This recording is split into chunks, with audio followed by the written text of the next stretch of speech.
सुप्रभात। शब्द की उत्पत्ति। शब्द की उत्पत्ति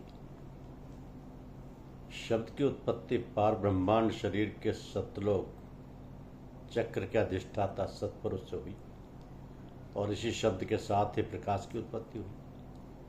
पंच तत्वों का अवतार क्रमानुसार ऊपर शब्द से उतरकर कंठ चक्र में आकाश, हृदय चक्र में वायु, नाभि चक्र में अग्नि, जननेन्द्रिय चक्र में जल और गुदा चक्र में मिट्टी है।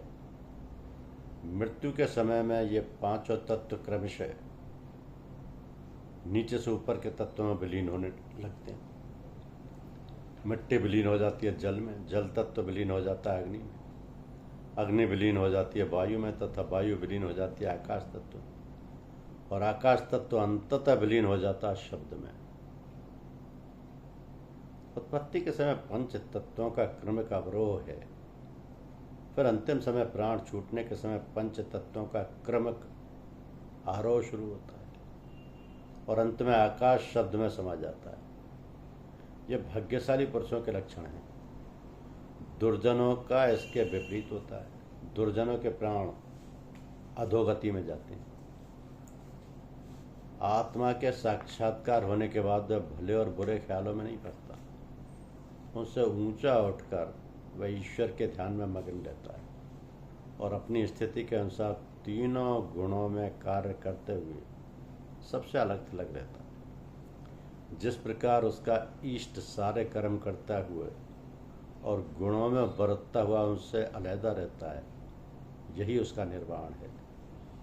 जब तक वह जीवित रहता है, ईश्वर का गुण सगुण रूप होकर दुनिया की देखभाल और सेवा करता है।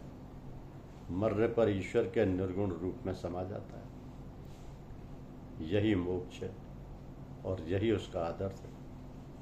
असली तप यही है कि अभ्यास द्वारा सत्संग की मदद से अपनी तमाम शक्तियों को एकाग्र किया जाए और अपने स्वाभाविक गुणों पर काबू पाकर समय अनुसार उनका प्रयोग किया जाए, लेकिन अपने आप को इनसे अलग रखा जाए।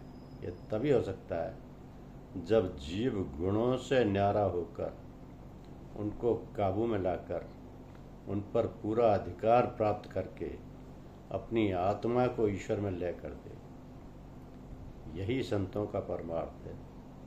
इसको प्राप्त करने के लिए जो कुछ भी किया जाता है वो सब साधन और जरिए हैं, जैसे देवताओं की पूजा, अवतारों की पूजा, गुरु की पूजा या तरह तरह के अभ्यास।